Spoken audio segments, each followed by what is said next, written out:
Welcome, everyone, to Ask the Trainer. Today, we're sitting down with some amazing personal trainers from Fit and Rec and the University Health Club.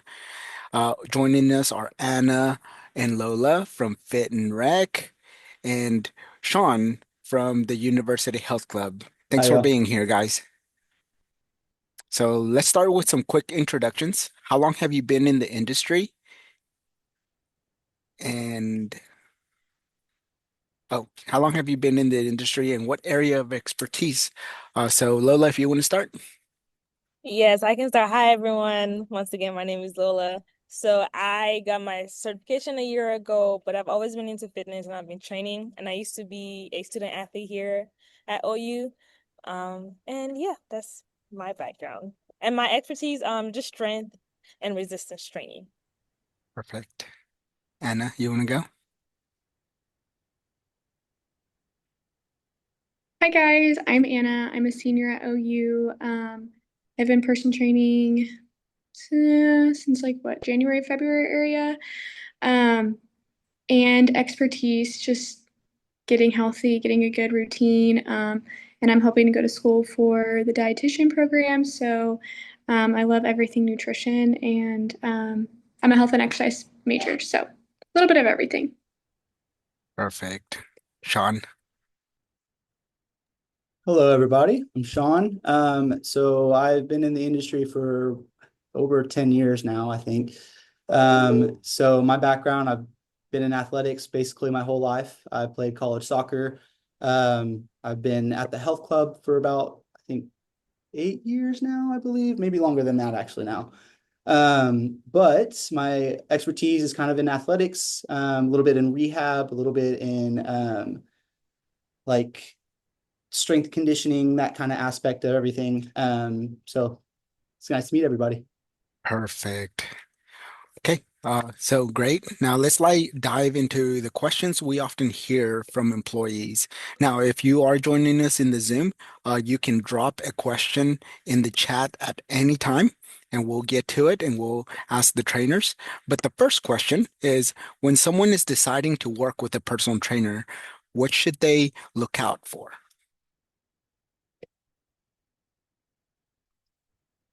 I can go first. I would just say making sure their style of training matches your style of motivation. So if you like positive affirmation and someone to just be like your supporter, look for a trainer that's going to do that. Some trainers like train differently, just making sure that you guys are like compatible.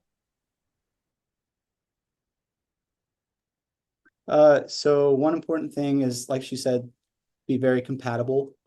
Make sure that you have uh, the ability to communicate with each other. I tell my clients all the time that, I mean, I went to school for so long, but you're always going to know your body better than I ever will. Um, so, like, you have to be able to communicate with your personal trainer. And if you're intimidated or you don't feel comfortable around them, you have to be able to have that type of relationship. And also, it's important to kind of understand their background, where they come from.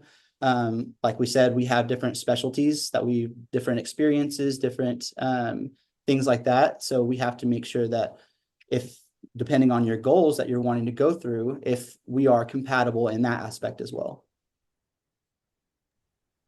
I think personally I like my clients to come with goals. Have an idea of like what you want to do and what your goals are. And I feel like that can also help with your connection with your trainer because then you can identify from the get-go like where you want to go and where you like where your progress is going to lead and if your trainer matches with that. That's very helpful. Speaking of training, what kind of personal training packages are available at Fit and Rec and Health Club? There are single sessions available, so you can just come and single session, you pay for that session, or you can do packages as well, like 4 sessions, 6 sessions, and nine. I think those are the session packages available. But if you just want to do one at a time, that's also available for you. So at the health club, we sell also ours in packages. So basically, what it boils down to is it's $30 for half an hour, and we sell them in ones, fives, tens, and 20 packages, I believe. Okay, nice. All right. Now, the big topic lately has been metabolic health and lifting weights. For someone just starting out, Sean, if you want to start off with this one, what's the difference between machines and free weights, and what are the pros and cons of each? So, beginning with machine weights, so there are pros and cons to both, honestly. So if you are starting out, if you're a beginner, it's very good to start out with machines just to learn the basic movements. A lot of the machines even have instructions on them. I believe both of our brands of machine weights both have instructions on both how to do the exercise, what muscles it's working, that type of thing. So if you're beginning stages, that would be a really good one. It's good to build endurance. It's good to build stability and that type of thing. However, it does not give you the stability that you have to create in your own body when you do free weights and such of that nature.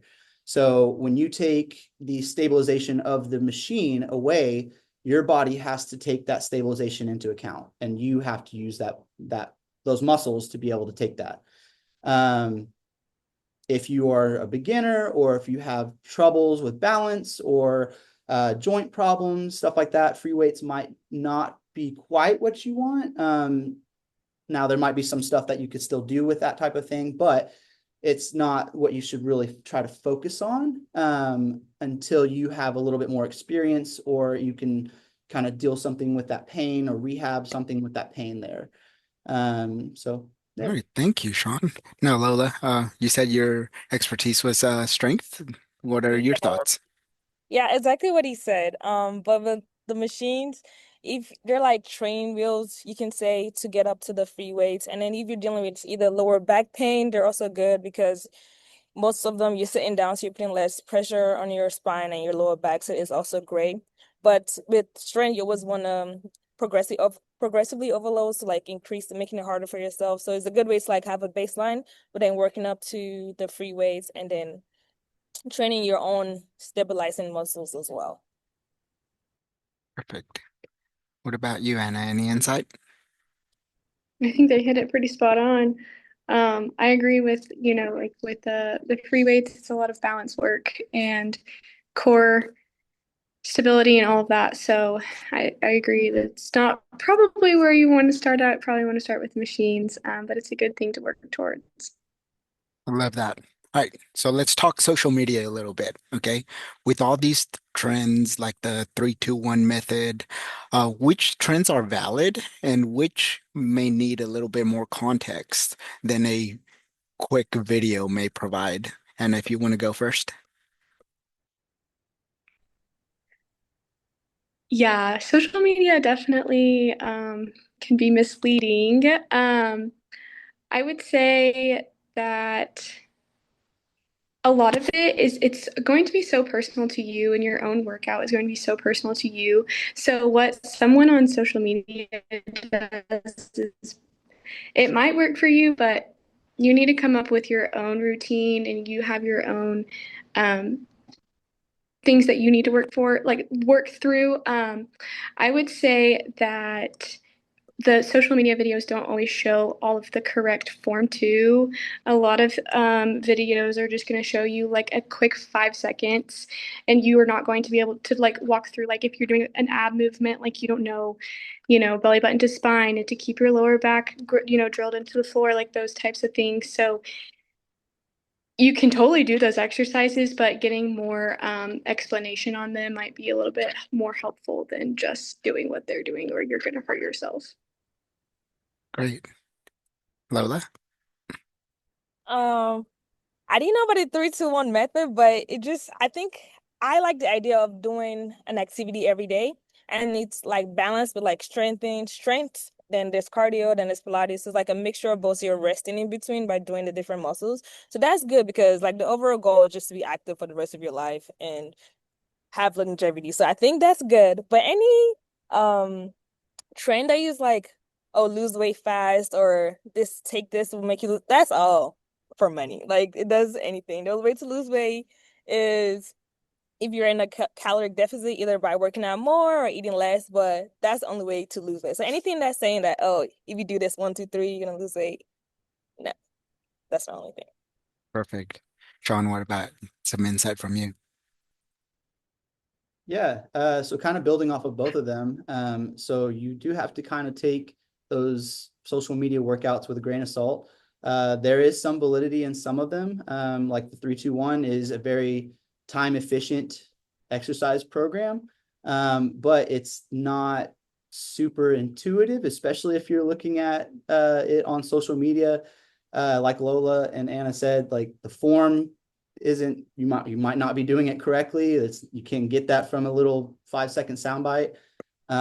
Also, it doesn't give you a ton of information on like how to do progressive overload, like Lola said, or how to do really any type of that stuff. So unless you've really been in the industry or been in the fitness world for a while, I mean, you're not going to know what you're doing except for what you see on that 5-second clip. So just be careful and do your research and understand what you're doing and why you're doing it. Perfect. Another common question we usually get is, what does it mean to hit a plateau? And how can someone push past it?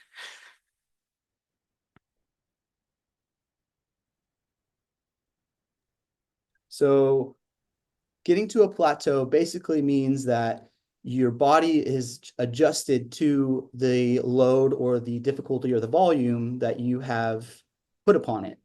And so unless you are employing progressive overload, which if you don't know what that is, it's basically just building your body up to a certain level and then keep going and keep going and you progressively get harder. If you don't do that, your body will get adjusted and it will plateau and it will be very difficult for it to get out of that, basically. Lola, any insight? Yeah, and then if you ever find yourself in that situation, and like if you're all progressively overloading and you still find yourself in a plateau, like doing a different type of variable of the exercise, like if you plateau in a deadlift, like make it harder by doing a single leg deadlift. So that's the way to like mitigate that plateau. What about That's you, Anna? that's what I was gonna say. If you feel like you're kind of getting stuck in an area, switch it up, do something new, even if it's just for a week, and then go back to what you were doing. But it's always good to switch it up. Great. Thank you. Now, we've all heard slow and steady wins the race. Is there any tips that y'all have about staying motivated along the way of a fitness journey? I can start on this one. I think motivation is probably one of the hardest things when it comes to a fitness journey. And I think you kind of have to find what's works best for you. But I think finding the time of day um, that you feel like the highest like release, I guess, from working out is like super important. If you're not a morning person, don't push yourself to only work out in the morning. Like put it in the evening after work so you have something to look forward to, or do it in the morning. I think time of day is so important, and I think that helps a lot with motivation. If I know that I have to wake up at 6 a.m. to go work out, I'm probably not going to be super motivated because I know I don't like to do that in the morning. But I look forward to going for a run after work. So I think finding a certain time during the day and really sticking to that can help you with your motivation.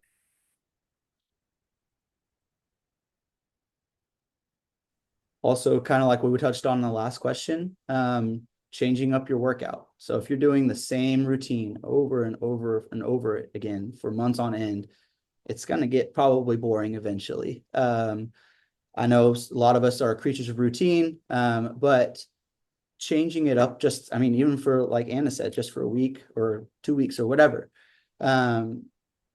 it helps kind of break you out of that little rut that you're in.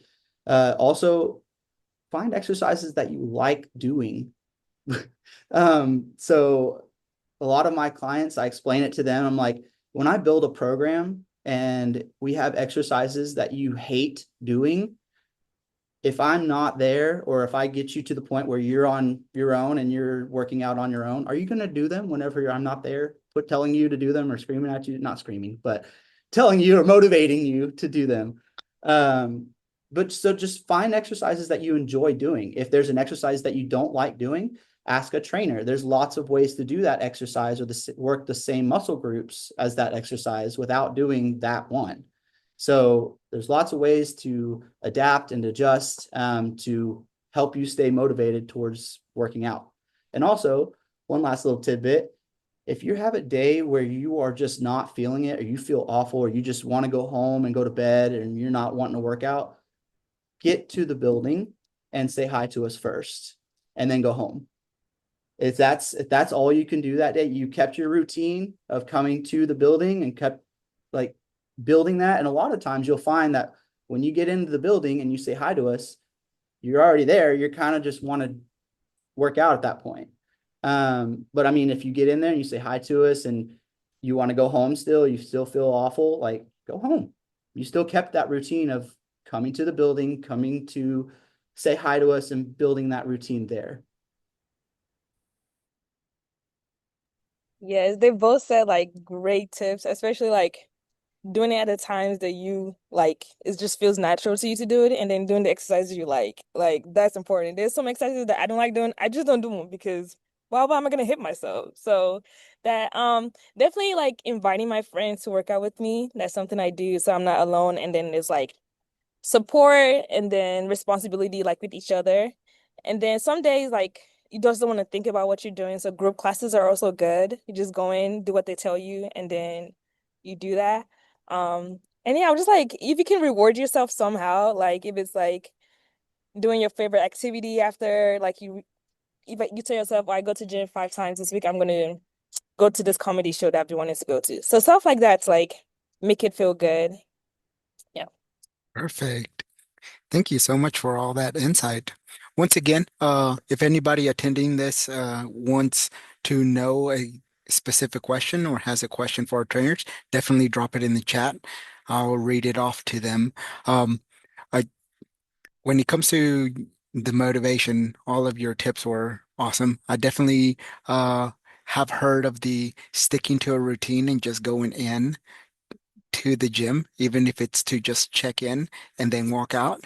And that usually helps once or twice that you come in and check in. After the third time, you're like, I'm just gonna work out.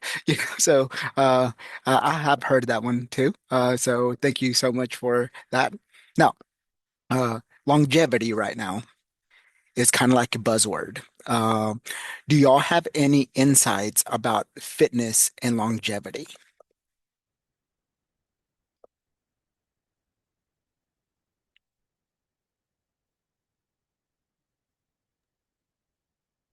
Okay, so longevity. Can you define longevity? Like, do you mean like long life kind of Yeah, longevity? so the way the buzzword is, or it has been kind of put on everyone, was that longevity is looking at your health span instead of looking at your lifespan.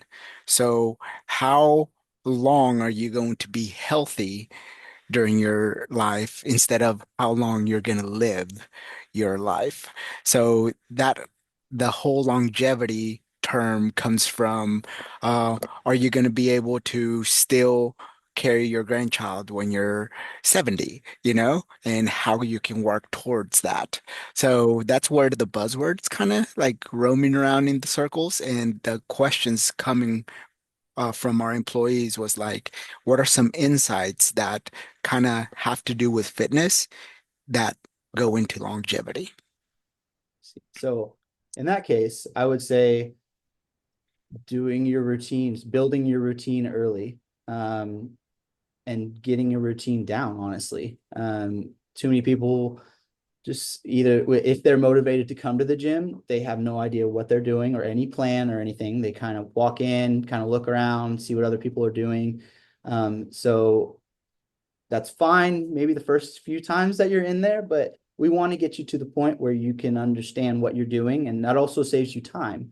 In regards to the longevity, though, building that routine, getting yourself into a routine of going to the gym and exercising, getting your body moving, just in general, getting outside, getting interactions with humans, with human beings. It's really important, and it's going to help you not only in the physical aspect of exercise, but so many other ways, and mental, like your mindset towards life. I mean, it's just, there's so many benefits to exercise that people just don't understand yet, I guess. There it's I guess there's still a stigma that exercise is purely physical, or but I think as we are getting around the fitness world, I think people are starting to understand that it's so much more, so much more. So if you can get into that routine of just getting out and interacting with people and exercising, I mean, that's going to do so much for you right there. Perfect. To add on to that, I think the longevity, it's a lot more than just fitness. It's your mental health, it's your what you're doing in the kitchen, it's your recovery. Fitness goes a long ways for longevity, but you have to balance it out with everything else. So if you're in the gym, making sure that you're balancing it out with your kitchen, because no matter how much you work out, if you're not doing your job in the kitchen, it's gonna cancel out in a sense. And recovery is so important. And I think a lot of times people overtrain and they hurt themselves, and that's when you're going to start um, hurting that longevity. You're not going to make it long if you are overtraining and you're tearing those muscles and not allowing that recovery. So I think along with the fitness, you have to watch what you eat and you have to make sure you recover. And I think those are all three key to success when it comes to longevity. Yeah, and adding on to like fitness being more than just physical, I think the big thing I've gotten is like the community, which is like also great for your mental health. So just being in the gym, you see the same people consistently because you guys are coming to the gym at the same time. You make friends, you go to the group classes, you make friends. Those are all great. And then just like living an active lifestyle in general is what's gonna be like your bread and butter. Like walking instead of riding the car, bicycling on Saturdays, go play pickleball, like doing the stuff that's like an everyday thing outside of the gym is what's gonna bring that longevity. And also functional training, like functional exercises as well. Like you even want to be able to lift your kid when you're set your grandchild when you're 70, like you want to like do some ball tosses to like mimic that movement as well. So stuff like that as well. Perfect. Definitely for longevity, I've heard that just having a physical practice in your daily routine usually goes on and adds quite a bit of, just benefit. Now, y'all kind of touched on it a little bit into nutrition. What advice can a personal trainer give compared to a registered dietitian? Well, because that's what I want to be, I can say. Um, Registered dietitian is going to be able to essentially prescribe you a diet plan or write you a diet plan. Personal trainer can just give you advice, and recommendations. So, whatever your personal trainer says, always take it with a grain of salt. They know what they're talking about, but they are not fully and as educated as a registered dietitian is going to be. Yeah, I have clients that ask me for a meal plan. I was like, I can't give you a meal plan, but like, just eat protein, eat the full thing. You're good. But yeah, we can't give a lot, just advice, like you said. Yeah. So kind of like Lola said, I have clients that ask me all the time what they should be eating or whatever. So I again kind of give them the basics of my basic knowledge of nutrition. But that's pretty much it. Don't I don't recommend like supplements or anything to my clients or anything like that. Um, they ask me, I tell them what I take, but I mean, I tell them that I'm like, that's what I take, but I mean, I have no idea what you would want to. So I always recommend them to go to a dietitian that is a professional in the field. Perfect. But yeah, Perfect. So, personal trainers are definitely for the physical practice aspect, the know-how of how to move your body, not really too much of like how to fuel it. Perfect. Now, for anyone listening, like, what are some a few simple takeaways, like a small diet or a lifestyle change that people can start today that you three believe will make a huge difference next year? Moving your body. It does not matter how, it does not matter when. Walking, standing up while you're working at your computer at your desk. Just move your body and get outside, is what I would say.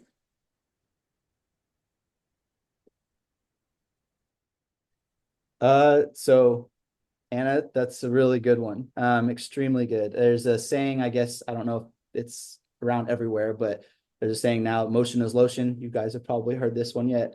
But motion is lotion. It's so good for your body just to move, instead of just being sedentary.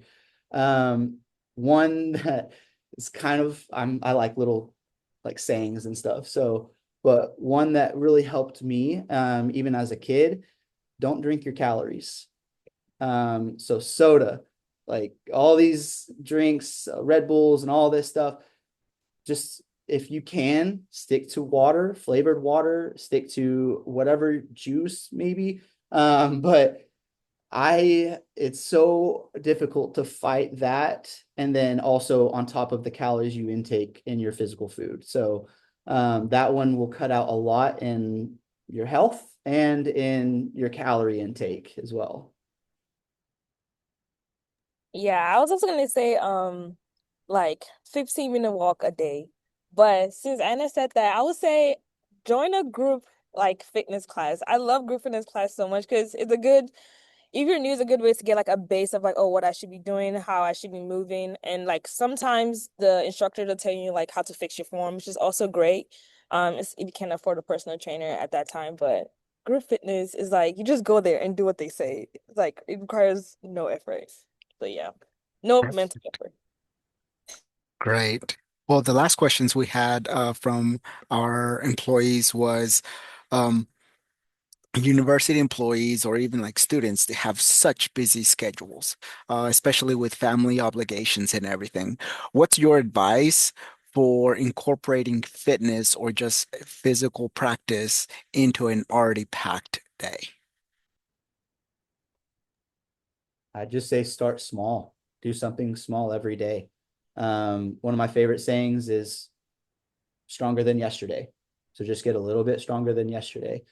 And I say this to a lot of my people in my group fitness classes that I teach.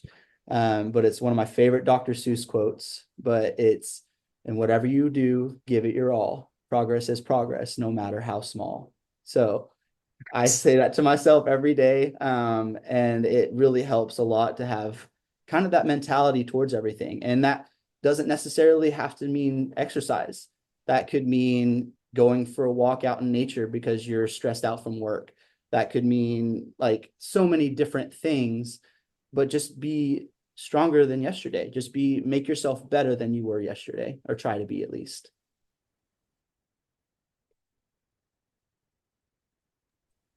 I would say any chance you get, lunch break, you have 30 minutes and take 15 to eat your lunch. The next 15, go walk around outside. If you're on campus, like any chance that I get to just walk to a new destination, sit down and work for a minute, find a good spot, walk to another destination, and just moving your body at least 1 minute out of every hour, 2 minutes, 3 minutes, like just finding those little moments during the day where you can get out. If you have a phone call, walk around campus and take that phone call. So if you can't get into the gym, you can definitely find ways throughout your day to get active. If you have to pick your kid up, make sure you have good form. And you got 10 squats during the day by picking your kid up. So there's definitely ways to find um, during your day that you can be active. Yeah, I love what she said. In my head, I call it like stealing fitness. So like any little thing that's like outside of the gym, I'm like, oh, I'm stealing fitness. So in my head, it's like it's a little something. But yeah, just like little things. Like is when on your phone, like go walk as you're being on the phone with your like friend, and that's what I do. And like don't be like disappointed or worry that if it's not like if you're going to the gym, but it's not at the same time every time. Like if you can go in the morning on one day instead of having another day in the evening, like that's okay. Don't be like worried that it's not like the same time. Every other time. Yeah. Perfect. This has been such a great conversation. Thank you, Anna, Lola, Sean, for sharing your expertise. And to our employees, remember, fitness is a journey that is very personal. Small, consistent steps can lead to huge results. So until next time, pursue your excellence and live well. Thanks for joining us.